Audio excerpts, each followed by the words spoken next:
Hello दोस्तों, नमस्कार। आज के इस वीडियो में हम करने जा रहे हैं इस इंग्लिश कहानी का ट्रांसलेशन, क्योंकि ट्रांसलेशन ही सबसे आसान तरीका है इंग्लिश को सीखने का और समझने का। तो आपको बहुत से वर्ड्स मीनिंग मिलेंगे सीखने को आज, साथ ही साथ सेंटेंसेस भी। तो आप अपनी इंग्लिश स्पीकिंग की प्रैक्टिस इन वर्ड्स के साथ कर सकते हैं। तो शुरू करते हैं आज की हमारी ये ज़बरदस्त कहानी। आज की हमारी स्टोरी का टाइटल का नाम है द 10th फ्रेंड। 10th मतलब कि 10वां और फ्रेंड का मतलब होता है मित्र, दोस्त बोल सकते हैं। तो 10वां दोस्त, ऐसा जो हमारी स्टोरी का टाइटल का नाम है। तो शुरू करता हूँ मैं बिना देरी के।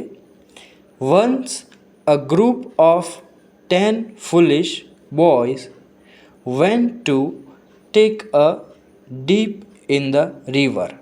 वंस एक बार, अ ग्रुप एक समूह, किसका, ऑफ 10 फुलिश बॉयज़। फुलिश का मतलब होता है दोस्तों मूर्ख। तो 10 मूर्ख जो लड़के थे उसका एक समूह वेंट गया, to take a dip. Dip का मतलब होता है दोस्तों डुबकी लगाना। तो किसी भी तालाब में या तो नदी में डुबकी लगाने को बोलते हैं इंग्लिश में डिप। पूरा समूह डुबकी लगाने को गया इन द रिवर, कहाँ पर, नदी में। They enjoyed themselves in the water. तो दे मतलब कि उन्होंने, एन्जॉयड उन्होंने क्या किया, आनंद लिया, मस्ती की, खूब मस्ती की, ऐसा बोल सकते हैं। एन्जॉयड का मतलब होता है मौज मस्ती करना। देमसेल्व्स मतलब कि खुद ने ही अपने सब ने मिलके क्या किया, उन्होंने मौज मस्ती खूब की, ऐसा बोल सकते हैं। इन द वाटर, पानी में। आगे बढ़ते दोस्तों। Then the boys got out, dressed up and walked off. Then फिर क्या हुआ, द बॉयज़ मतलब कि जो लड़के थे, गॉट आउट। गॉट आउट का मतलब होता है बाहर निकलना। तो नदी से बाहर निकले। ड्रेस्ड अप, ड्रेस्ड अप का मतलब होता है क्या दोस्तों, कपड़े पहनना। तो उन्होंने कपड़े पहने। And walked of, walked off का मतलब होता है चल देना। तो उन्होंने क्या किया, पानी से बाहर निकले, कपड़े पहने और चल दिए। अ फ्यू मिनट्स लेटर, कुछ मिनटों के बाद, वन ऑफ देम सेड, उनमें से एक ने कहा, फ्रेंड्स मतलब कि दोस्तों, I think we should count and see that all of us are safe. I think मुझे लगता है कि, वी शुड काउंट हमें क्या करना चाहिए, गिनती करना चाहिए। काउंट का मतलब होता है गिनती करना, हमें गिनती करनी चाहिए। एंड सी और देखना चाहिए, दैट कि all of us are safe, कि हम सभी सुरक्षित है। तो 10 में से एक लड़का ने ऐसा बोला। I hope no one of us has drowned in the river. I hope मुझे उम्मीद है कि, नो वन ऑफ अस मतलब कि हम में से कोई भी, हैज़ ड्राउंड। तो ड्राउंड का मतलब होता है दोस्तों डूब जाना। तो वो बोला कि मुझे उम्मीद है कि हम में से कोई भी डूबा नहीं होगा, इन द रिवर, कहाँ पर, नदी में। The other friends agreed. तो दी अदर फ्रेंड्स मतलब कि जो दूसरे दोस्त थे, अग्रीड वो भी क्या हो गए, सहमत हो गए। वो जो बात बोला उसको मान लिया उन लोगों ने। सो इसलिए the boys stood in a रो, लड़के जो थे वो स्टूड खड़े हो गए, इन अ रो। रो का मतलब होता है पंक्ति, या तो बोल सकते हैं एक लाइन में खड़े हो गए, एक पंक्ति में खड़े हो गए, इस तरह से। One of them started counting. तो उनमें से एक ने क्या किया, गिनना शुरू किया। कैसे गिना, 1 2 3 4 5 6 7 8 9, मतलब कि 1 से 9 तक उसने गिना। आगे देखते हैं। Oh where is our 10th friend, हमारा 10वां दोस्त कहाँ है। ही इज़ मिसिंग, वह गायब है। मिसिंग का मतलब होता है गायब होना। Then another boy counted and found one missing. Then फिर क्या हुआ, अनदर बॉय काउंटेड, मतलब कि दूसरा जो लड़का था उसने क्या किया, गिनती की।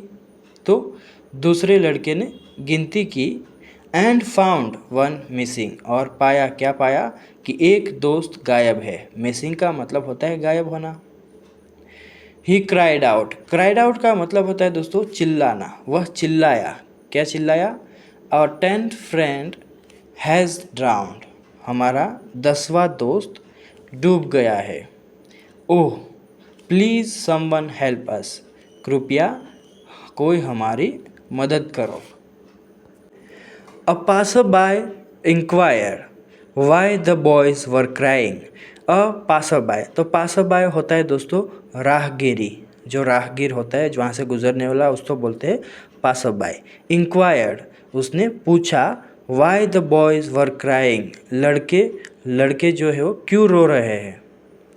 ऑन नोविंग द रीज़न, कारण जानने पर, he made the boys stand in a row, तो उसने क्या किया, वो राहगीर था, उसने मेड द बॉयज़, लड़कों को क्या किया, स्टैंड इन अ रो, मतलब कि एक पंक्ति में खड़ा किया, यानी कि एक लाइन में उन लोगों को खड़ा कर दिया।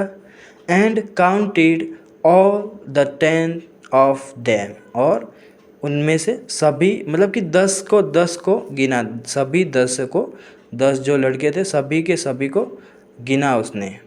तो सभी 10 की गिनती की उसने, मतलब कि पूरा पाया उसने, उसको 9 नहीं हुआ, 10th का 10th हुआ, पूरा का पूरा हुआ।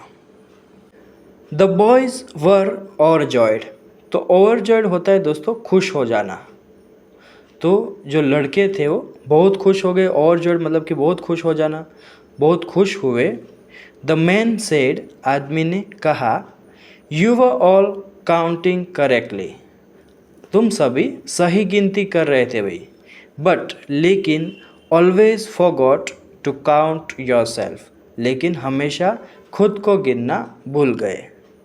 तो इस वजह से उसको सिर्फ 9th ही होते, क्योंकि वो खुद को नहीं गिनता था। 10वां वो खुद है, वो नहीं, वो सोचते थे और सिर्फ 9th की गिनती करते थे। इसीलिए तो आगे लिखा है कि वो सब फुलिश थे, मतलब कि 1 नंबर के मूर्ख लोग थे, सब मूर्ख दोस्त थे, पूरा समूह।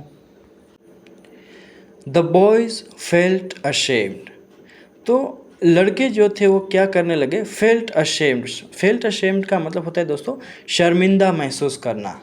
तो जो लड़के थे वो शर्मिंदा महसूस करने लगे।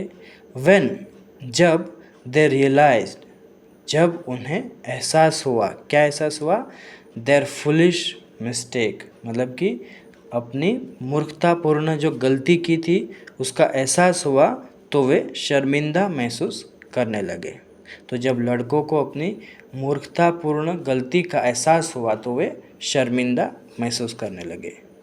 सो बस दोस्तों, आज की हमारी स्टोरी यहीं के ख़त्म होती है। आई होप आप सबको वीडियो अच्छा लगा होगा।